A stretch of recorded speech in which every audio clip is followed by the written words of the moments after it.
Alors d'habitude pour cet exercice, je fais ce que fait le monsieur sur les images en vrai devant vous. Donc là, ça va être un peu compliqué pour moi de t'expliquer ça à distance. Donc je vais te demander éventuellement de prendre des objets, des petits objets, alors je sais pas moi, des petits jetons ou des petites coquillettes ou des petites billes, pas des gros objets parce que si tu dois en mettre 8 ou 9 dans une main, ça va quand même être compliqué. Mais voilà, par exemple, je vais te demander de prendre allez, 7 coquillettes dans la main ou 7 grains de riz. Et je vais te demander d'en enlever un et de le mettre dans l'autre main. Et voilà le travail. En fait, c'est de dire que le nombre que tu as dans une main, par exemple 7, si tu en enlèves un, on peut dire que 7, c'est 1 plus ce qui te reste dans la main. Et ce qui te reste, c'est 6. Donc, on peut dire que 7, c'est égal à 1 plus 6. D'accord? Donc, nous, ce qui nous intéresse, c'est le nombre qui reste si on en enlève un. On va faire la même chose, mais cette fois-ci avec 8. Par exemple, tu prends 8 coquillettes ou 8 grains de riz, tu prends 8 objets, tu en enlèves un et tu le mets dans l'autre main. Donc, 8, c'est 1 plus combien? Il t'en reste combien si tu en enlèves un? 8, c'est 1 plus, il t'en reste 7. Attention, hein, c'est pas 8 et j'en ajoute un, c'est 8 dans une main et tu en enlèves un pour le mettre dans la main. Et donc, du coup, tu en as toujours 8 avec tes deux mains, mais tu les as séparés. 8, c'est 1 d'un côté plus 7 de l'autre côté. Tu en as toujours 8 en tout, mais tu en as mis 1 d'un côté et le reste de l'autre côté. Donc, moi, ce qui m'intéresse, c'est qu'est-ce qu'il reste quand on en enlève un? Eh bien, il en reste 7. Donc, on va faire le petit exercice dans le fichier de PicBee que tu peux ouvrir avec l'exercice 1. Mais avant, on va faire le petit calcul mental. Donc, c'est parti. 5 plus 3. Tu me dis combien ça fait? À chaque fois, on ajoute 5. Bon, là, c'est facile. 5 plus 3, tu calcules, tu mets dans le rond violet. 5 plus 8. Alors, tu peux mettre 8 et tu rajoutes 5. Donc, tu te rappelles, on fait 8 doigts. On rajoute 5, ça veut dire qu'on rajoute une main. Donc, on va fermer notre main qui va faire 10. Et à côté, il nous reste 3. Donc, 5 plus 8, c'est 10 plus 3. Attention, 6 plus 5. Donc, c'est 6 et on en rajoute 5. Donc, 6, on fait les doigts. On rajoute 5, ça veut dire qu'on rajoute une main. Donc, on va fermer la main où il y a 5 doigts. Il va y en avoir 10 dans notre tête. Et on en rajoute 1. Donc, ça fait 10 plus 1. Les deux autres, c'est cadeau. 5 plus 5 et 5 plus 1. Facile, ça. Hein? Attention, tu prends ton crayon bivert et on corrige. Tu barres si tu as faux.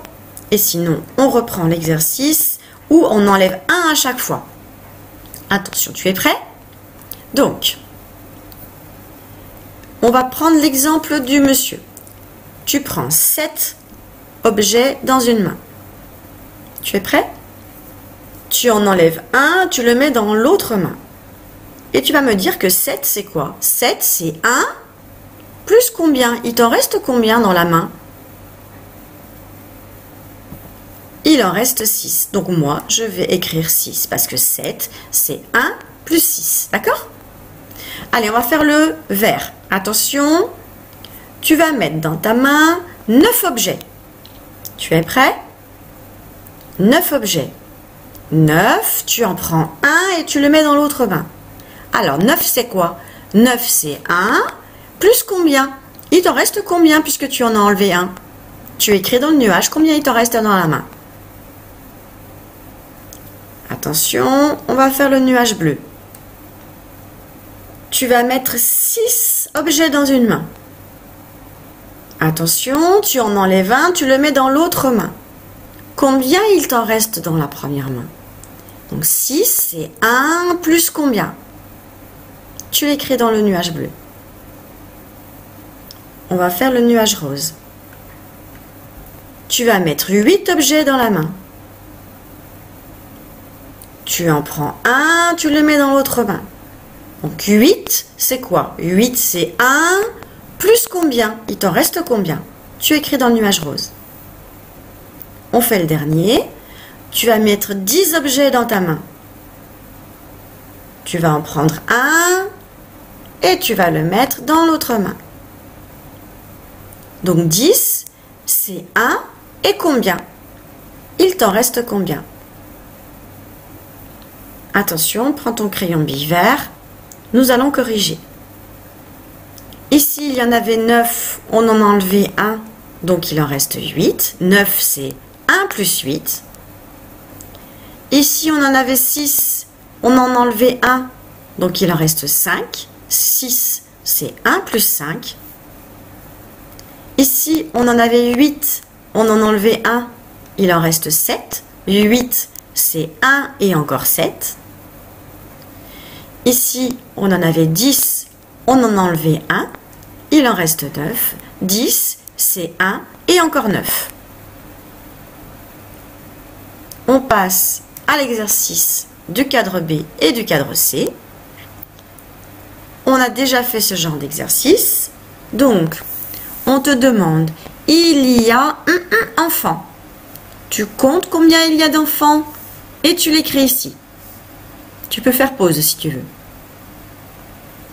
Mais il n'y a que un livre. Tu comptes combien il y a de livres et tu l'écris ici. Ensuite, on écrit qu'il y avait un enfant. Donc, tu réécris combien il y avait d'enfants ici. Mais on va enlever le nombre de livres. Combien il y avait de livres.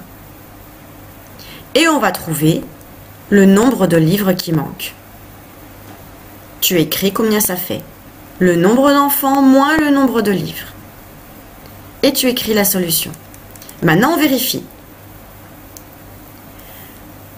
Le premier enfant, il a un livre. Le deuxième enfant, il a un livre. Le troisième enfant, il a un livre. Tous les autres, ils n'ont pas de livre. En fait, on a fait le nombre d'enfants qui est ici. Il y en avait 9.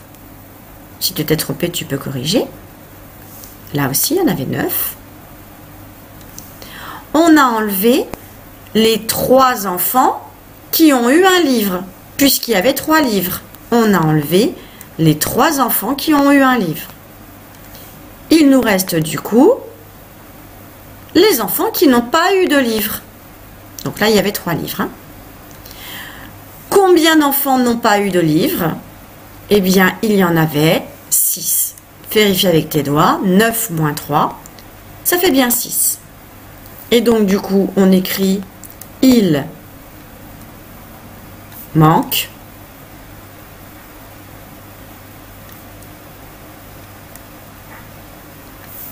ben, 6 livres. Un livre pour les 6 enfants qui sont là.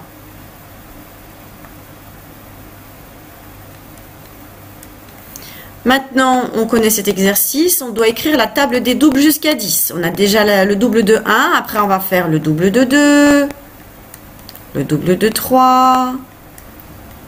Et bien sûr, à la fin, à chaque fois, je veux le résultat. Le double de 4, 5, 6, 7, 8, 9, 10. Jusqu'à 10 plus 10. Allez, je te laisse faire. Tu as terminé ton travail.